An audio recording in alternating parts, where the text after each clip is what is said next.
नमामि सद्गुरुं शान्तं सच्चिदानन्दविग्रहं पूर्णब्रह्मपरानन्दम् ईशम् आनन्दिवल्लभं गोविन्ददेवं गतिनां वरिष्ठं लब्धप्रतिष्ठं हरिभक्तिनिष्ठं ज्ञानेन्द्रगण्यं कृतभूरिपुण्यं विद्वद्वरेण्यं सततं स्मरामि मनसा स्मरामि।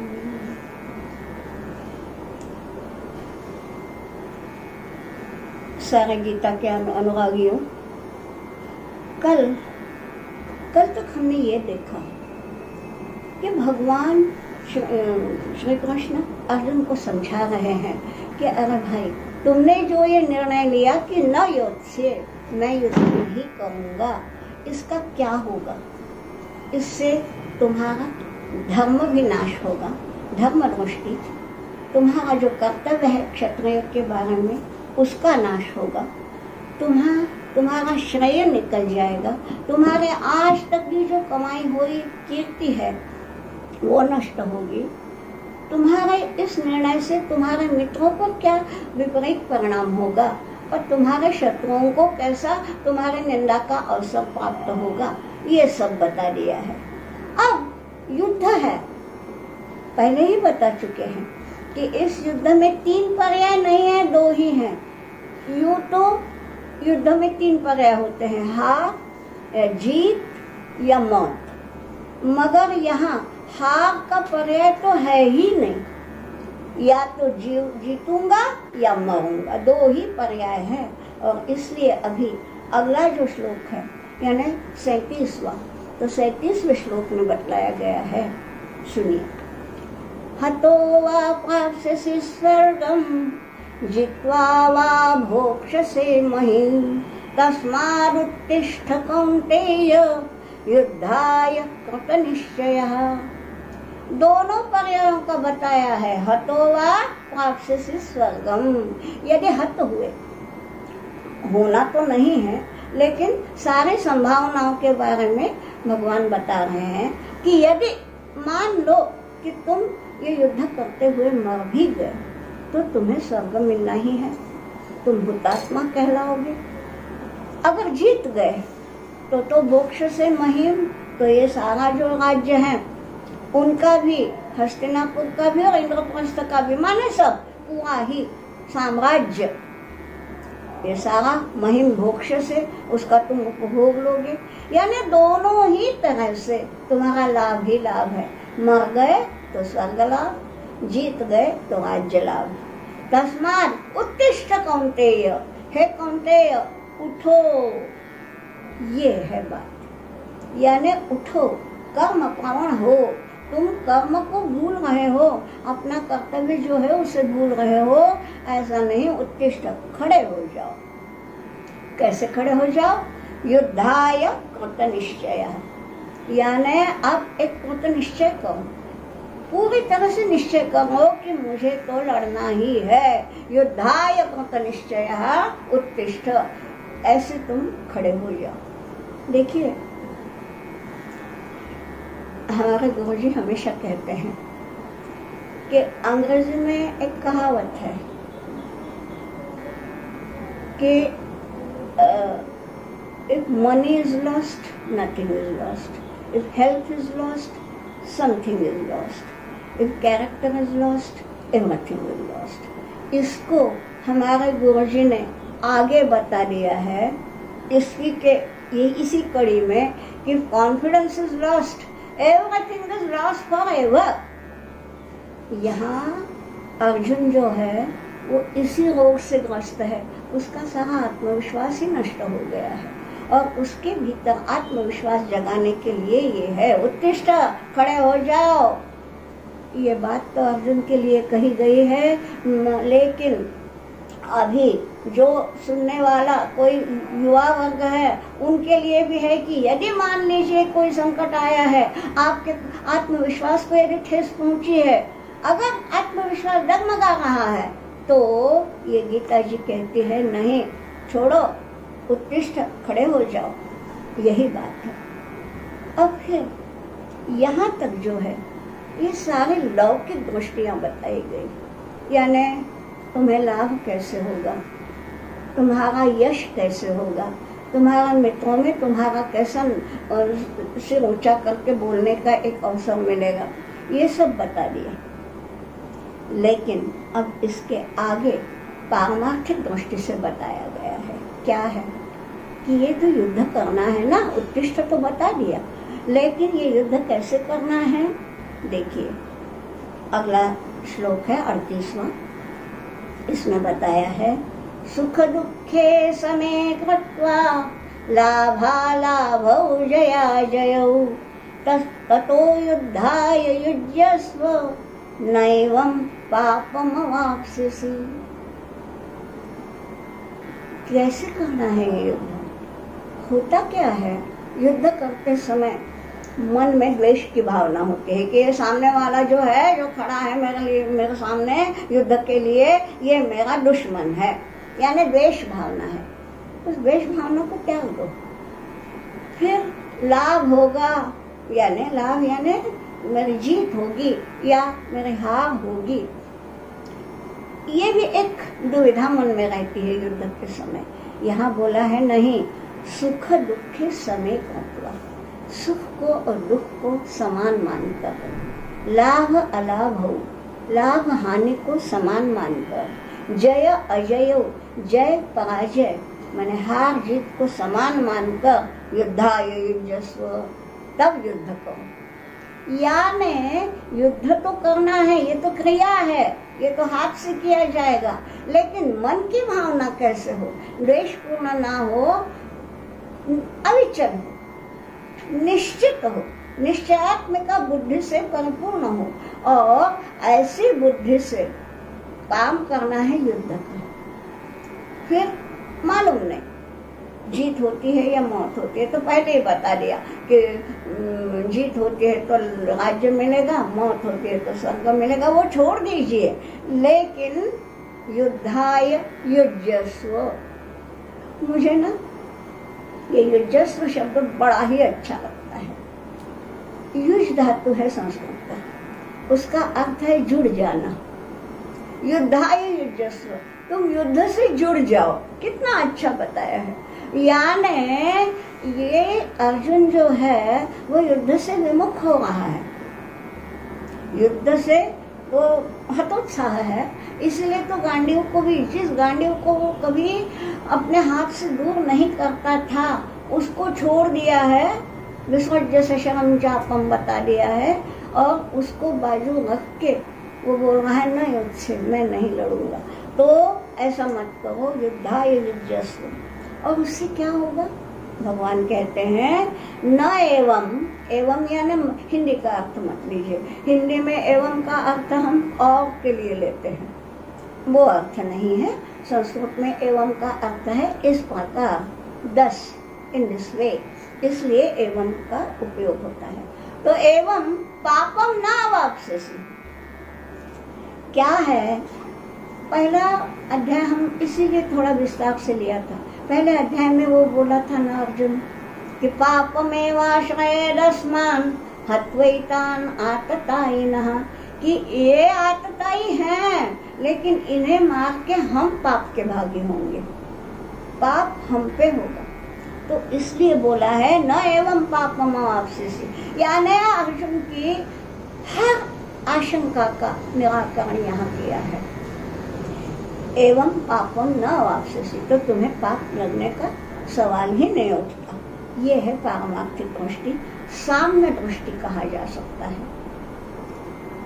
समता जो है ना, आगे आएगा, समत्वम योग उच्यते, सब तरह से समानता रखना। समानता रखना माने सुख में दुख में, मान में अपमान में, शीत में उष्ण में, जब स्वयं को अविचल रखना, ये है साम्य दृष्टि। अब यहाँ ये बतलाया है कि अर्जुन तुम्हें युद्ध तो करना है, मगर अपने साम्य दृष्टि को सुरक्षित रख के, साम्य दृष्टि को जरा भी ये ना हो जाए, उसमें बाधा ना आ जाए, समान से अविचल मन रहे, और अविचल मन से तुम युद्ध करो तो तुम्हें पाप नहीं लगेगा। युद्ध है केवल, युद्ध तो एक केवल क्रिया है।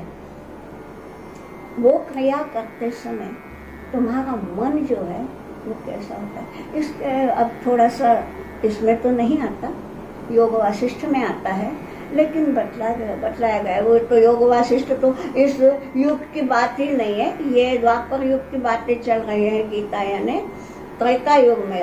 राम जी को जब वशिष्ठ मुनि उपदेश देते हैं तब उन्होंने कहा है कि हे राम, क्रिया महत्व की नहीं होती। उन्होंने बतलाया है कि देखो, लड़की ससुराल जाती है, उस समय पिता उसको प्यार से बाहों में भर लेता है, ठीक है, वो भी एक आलिंगन है।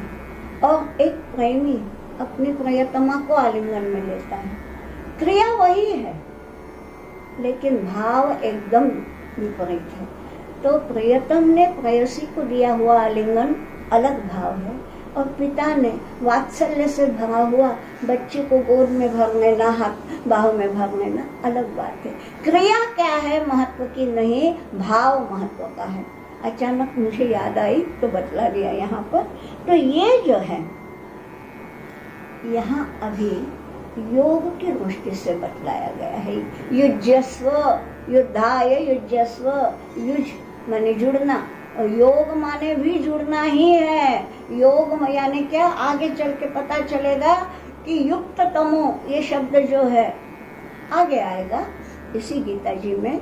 तो युक्त माने जो भगवान से जुड़ा हुआ है वो युक्त है, जुड़ना, भगवान से जुड़ना।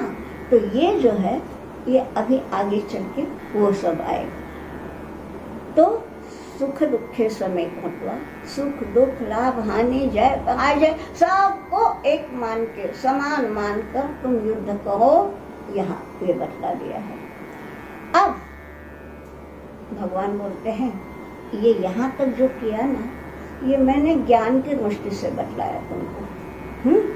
अब मैं योग के दृष्टि से बताऊंगा। अब देखिए अगला श्लोक जो है 39वां, इसमें क्या बतलाया है। एषा ते भीता सांख्ये बुद्धिर्योगे त्रिमां शृणु, बुद्ध्या युक्तो यया पार्थो कर्म बन्धं प्रहास्यसि। एषा ते सांख्य बुद्धि अभीता, अभीता यानी बतलाई। अभी तक मैंने तुमको जो बतलाया ये कौन सी बुद्धि है, सांख्य बुद्धि है। देखिए शुरू में बतलाना था मैं भूल गई। ये जो दूसरा अध्याय है ना, इसका नाम ही सांख्य योग है। तो सांख्य माने क्या, देखिए यूं तो हमारे जो दर्शन है उनमें सांख्य दर्शन सबसे पुराना है। सांख्य दर्शन में यहाँ पे गीता जी में जो आया है सांख्य शब्द का प्रयोग वो ज्ञान के लिए आया है। जो हम ज्ञान योग, कर्म योग इत्यादि बोलते हैं ना, यानी मार्ग, ज्ञान मार्ग, कर्म मार्ग, भक्ति मार्ग, योग मार्ग इत्यादि जो हम बोलते हैं उस अर्थ में आया है, ये ज्ञान के अर्थ में। तो ऐसा अभी तक जो मैंने बतलाया वो सांख्य बुद्धि। अभी तक मैंने सांख्य के दृष्टि से यानी ज्ञान के दृष्टि से मैंने तुमको बताया कि ज्ञान क्या है, देह देही में विवेक। सांख्य दर्शन जो है ना बड़ा मजेदार है। हम लोग तो सब शंकराचार्य को मानने वाले हैं, अद्वैती हैं। अद्वैती है माने द्वैत भाव मन में नहीं लाना। ये हमारे मन में है कि हमारी जो आत्मा है, जीवात्मा, ये वही परमात्मा है, परमात्मा का ही अंश है, ये हम समझते हैं। ये है अद्वैत का दर्शन। सांख्य योग जो है ना वो द्वैतवादी है। देखिए कैसा है, उन्होंने कहा है कि प्रकृति और पुरुष ये दो तत्व हैं, दोनों ही अनादि अनंत है। देखिए हम अनादि अनंत केवल ब्रह्म को मानते हैं, बाकी जो सब कुछ है, ये अध्यास बोलिए, माया बोलिए, ये जो भी है ये अनंत नहीं है, इसका अंत निश्चित है। लेकिन उन्होंने कहा है कि प्रकृति और पुरुष ये दोनों ही नित्य हैं, इसलिए सांख्य को द्वैतवादी माना गया है। अब ये यहाँ क्यों बतलाया? देखिए, सांख्य को बोलते हैं विवेक ख्याति। विवेक यानी कैसे बताऊं, विवेक यानी अलग करना। जैसे हम बोलते हैं ना, सार असार विवेक, सद असद विवेक, यानी क्या सार है क्या असार है, इसका भेद समझ में आना, डिस्क्रिमिनेशन, ये जो है ये है सांख्य का विशेष, सांख्य दर्शन का।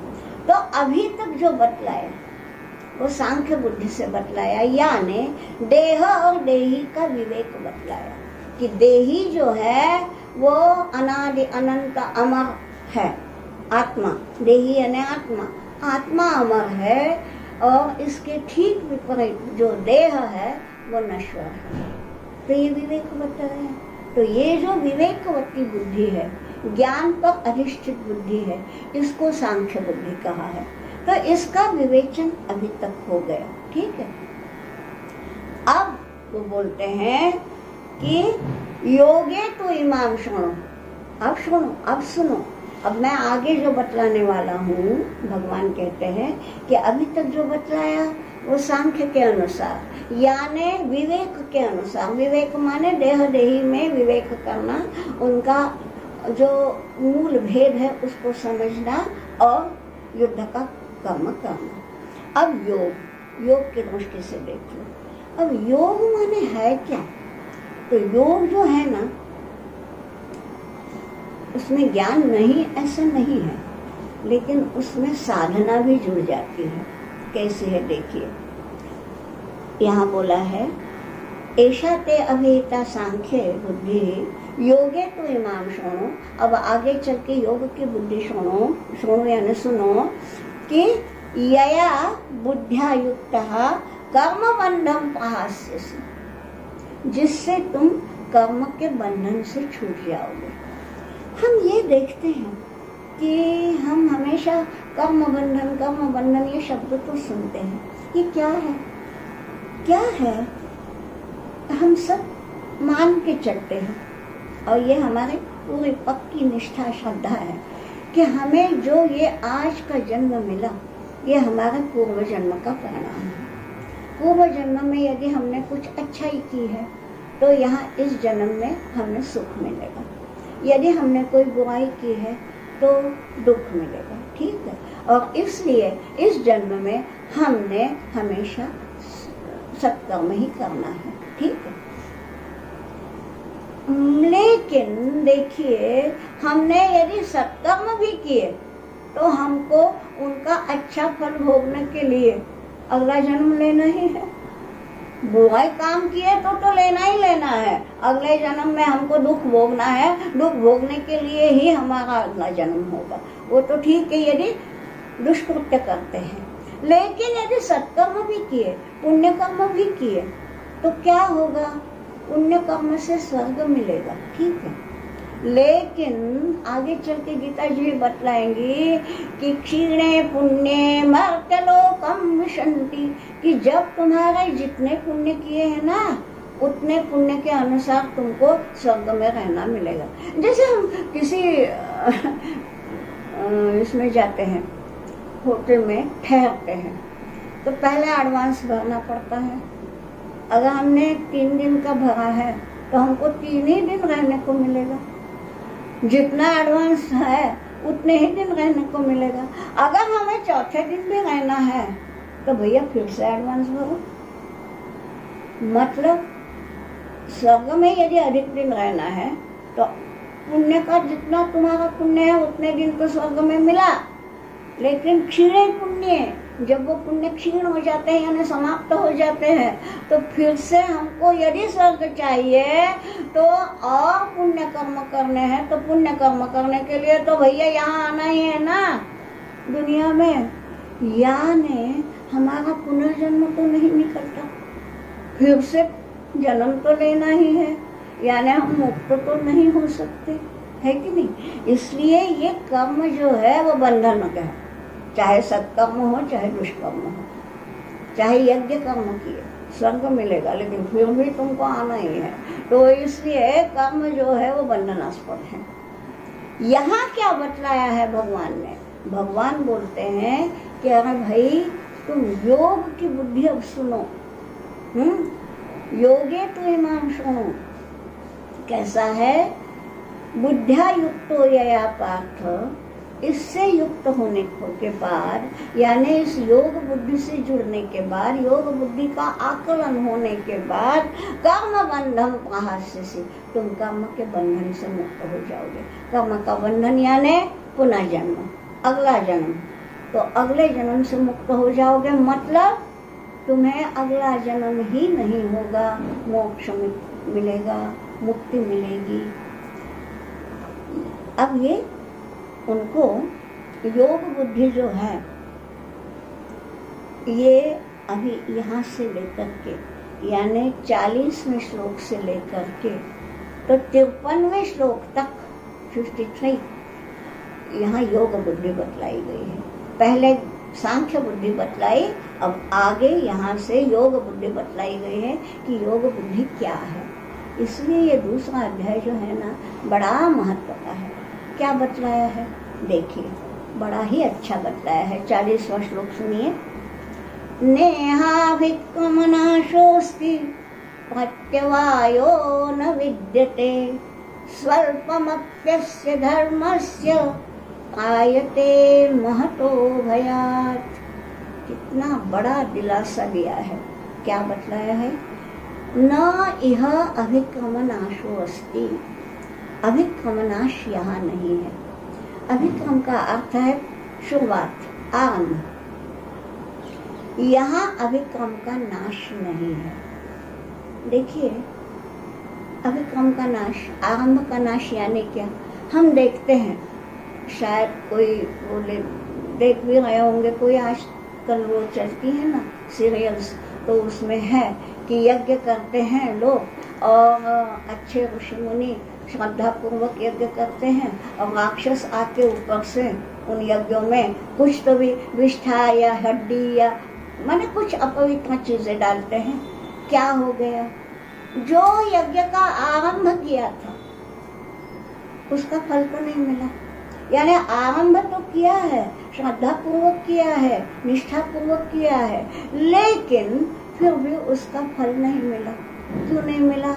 वो जो कर्म है यज्ञ, उसमें किसी दूसरे के द्वारा उसमें बाधा उत्पन्न हुई। ठीक है, तो क्या होता है, कभी कभी हम जो आरंभ करते हैं उसमें दूसरे ओर से बाह्य, कैसे बताऊं, कि बाहर की कोई शक्ति आती है, आसुरी शक्ति कहिए, और उसके कारण हमारे जो किया कराया है, आरंभ किया है, उसका नाश हो जाता है।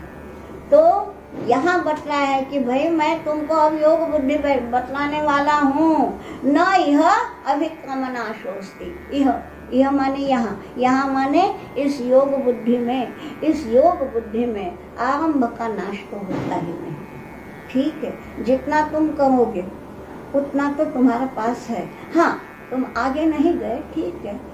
जैसे ये अभी तो नहीं, इस साल तो नहीं हुई है वारी पंढरपुर की, लेकिन देखिए ये जो वारकरी चलते हैं ना, मैंने उसका अनुभव लिया है, मुझे मालूम है। कई दफा क्या होता है, सवेरे 4 बजे उठ के चलना शुरू करते हैं, 9-10 बजे तक हम अविरत चलते हैं, और बाद में जो ही धूप या कभी कभी बारिश भी होती है, आषाढ़ के दिन होते हैं ना, तो हम कहीं रुक जाते हैं किसी झाड़ के नीचे। क्या हुआ? आगे तो नहीं गए हम, ठीक है, अगला मार्ग क्रम तो नहीं हुआ, लेकिन जितना किया है उतना तो है ना, अभिक्रम नाश नहीं हुआ। जिसके लिए आरंभ किया है, हाँ, वही स्थगित हो गए। फिर जब थोड़ी देर बाद हम ताजे बनकर फिर आगे चलते हैं। तो ऐसे जो है ना, यह अभिक्रम नाश होती, यहाँ आरंभ का नाश नहीं है। आगे क्या बोला है? प्रत्यवायो न विद्यते, यहाँ प्रत्यवाय नहीं है। प्रत्यवाय यानी उल्टा होना, प्रति अवाय विपरीत फल मिलना। यानी देखिए कर्म योग जो है ना, उसमें दोनों बातें हैं। अब जैसे हमने यज्ञ की बात की कि भाई यज्ञ किया और उसमें आसुरी शक्ति ने कुछ अपवित्र चीजें डाल दी, इसलिए वो यज्ञ जो है वो मतलब नष्ट हो गया, यानी आरंभ ही नष्ट हो गया, यानी आपने किया ही नहीं, जितना अभी तक किया था वो भी सब मिट्टी में मिल गया। ठीक है, ये अभिक्रम नाश हुआ। यहाँ इतना ही है, लेकिन विपरीत फल नहीं हुआ। विपरीत फल कब होता है? यहाँ सुनने वालों में यदि कोई संस्कृत के ज्ञानकार है, पाणिनीय शिक्षा यदि पढ़ी है, तो इन्हें मालूम होगा कि एक मंत्र के गलत उच्चारण से कैसा विपरीत फल होता है। इसके लिए अब उन्होंने जो दिया है वो ये है कि इंद्र को मारना है। अब ये सारी कथा तो नहीं सुनाती, उतना समय नहीं है अपने पास, लेकिन इंद्र ने मेरे पुत्र का वध किया है, तो अब इंद्र का वध करने वाला दूसरा पुत्र मुझे चाहिए, इस भावना से त्वष्टा ने यज्ञ किया।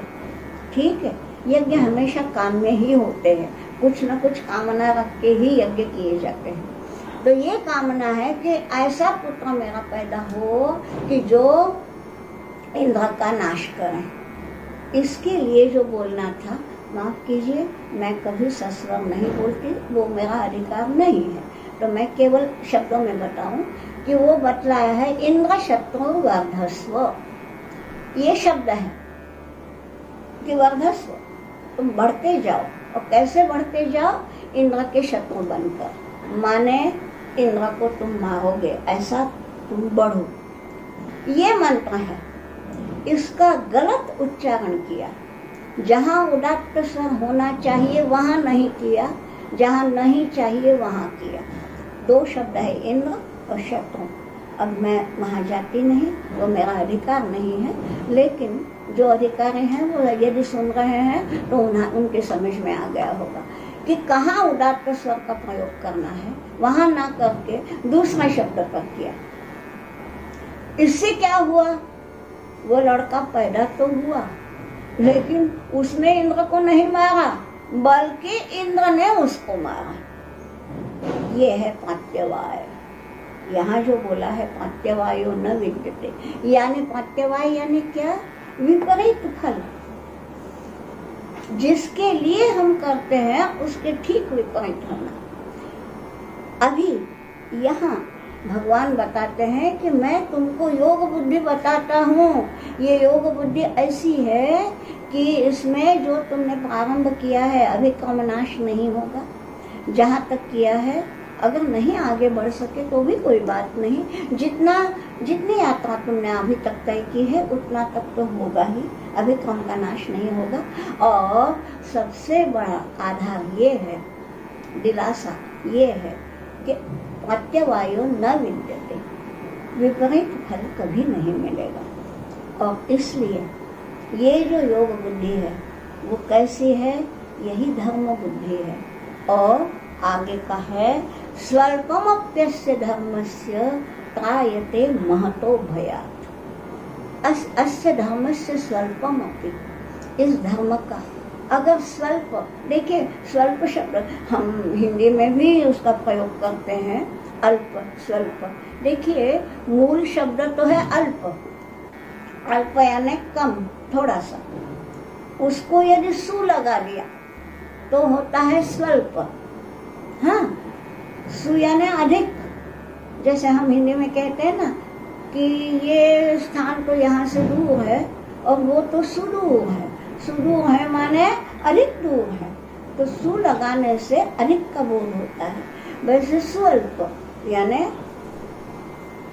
और कम, स्वल्प माने किंचित, बिल्कुल जरा सा।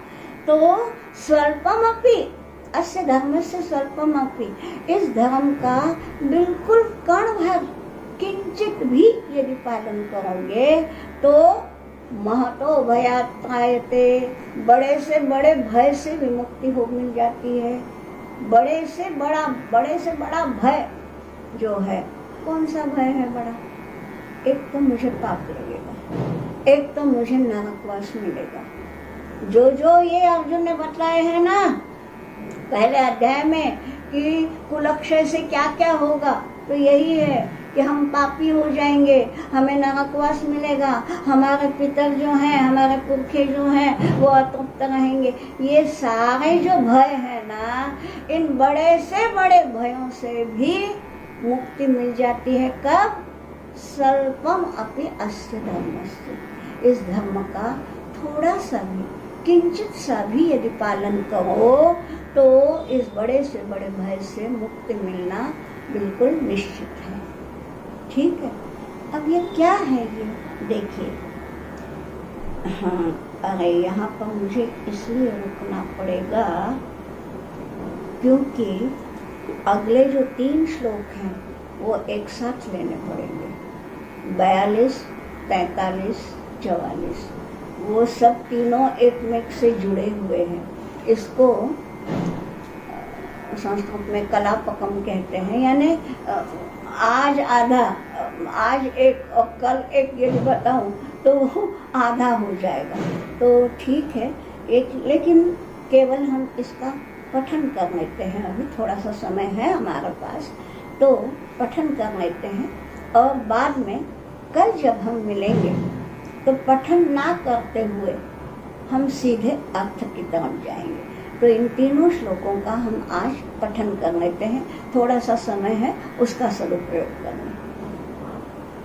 यामिमां पुष्पितां वाचं प्रवदन्त्य विपश्चितः वेदवादरतः पार्थो नान्यदस्तीति वादिनः कामात्मानः स्वर्गपरा जन्म कर्म फलप्रदां क्रिया विशेष बहुलां भोगैश्वर्य गतिं प्रति भोगैश्वर्य प्रसक्तानां तया प्रमुतचेतसां व्यवसायात्मिका बुद्धिः समाधौ न विधीयते।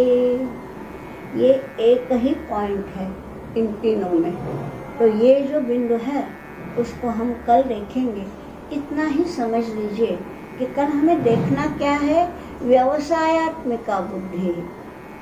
बस थोड़ा सा इतना बता दूं कि व्यवसाय का अर्थ जो हम आज लेते हैं ना हिंदी में, व्यवसाय माने धंधा, इसके लिए बोलते हैं ना तुम्हारा व्यवसाय, ऑक्यूपेशन, तुम्हारा व्यवसाय क्या है, वो नहीं है। ये अर्थ संस्कृत में नहीं है। पहले ना हमको संस्कृत के अंतर्गत में जाना चाहिए, फिर गीता का जो कालखंड है वो समझ में लेना चाहिए। तब हमें गीता जी जो है ना वो हमारे माँ है। लेकिन माँ को पहचानो तो, अगर माँ को नहीं पहचाना और दूसरे किसी माँ के सदृश कोई स्त्री है उसको माँ समझकर हम यदि उसके पास स्तन की ये करते हैं कि हमको पिलाओ दूध, नहीं पिला सकती, माता ही स्तन पिला सकती है। तो ये माता को पहले समझ लो कि क्या है। तो इसलिए व्यवसाय का अर्थ जो है, व्यवसाय यानी इसमें अब जाने दीजिए, व्याकरण बताऊं क्या, तो वो ये है वि अव सो, तो जाने दीजिए। जिनको व्याकरण में रुचि नहीं है छोड़ दीजिए। इसका अर्थ ये है निश्चय, व्यवसायात्मिका बुद्धि यानी निश्चयात्मिका बुद्धि यानी दृढ़ निश्चय। इतना यदि समझ में आ गया तो हमारे समझ में पूरा आ सकता है कि भगवान अर्जुन को क्या बतलाना चाहते हैं, कि निश्चयात्मिका बुद्धि जो है वो कैसी होती है, ये देखना है। और बस आज हम यहीं पर रुकते हैं क्योंकि अगले इसका हम शुरुआत नहीं कर सकते, इसलिए ठीक है। तो यहीं पर आज हम विराम देते हैं। हम प्रार्थना करें।